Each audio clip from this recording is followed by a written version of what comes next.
வருடம் 2002 நள்ளிரவு 12 மணி. வானில் சந்திரனின் வெளிச்சம் அந்த பாழடைந்த பங்களா மீது விழுந்து கொண்டிருந்தது.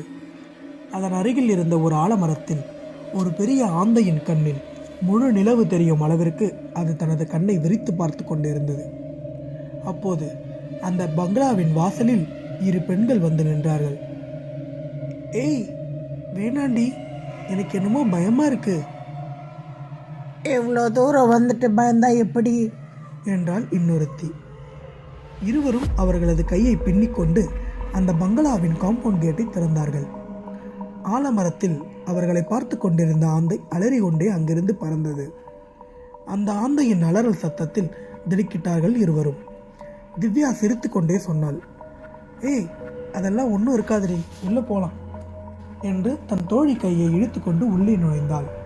அந்த பங்களாவே மயான அமைதியாக இருந்தது. திவ்யா, எனக்கு என்னமோ பயமாக இருக்குது. இந்த இடம் சரியில்லைன்னு தோணுதா? நம்ம போயிடலாமா?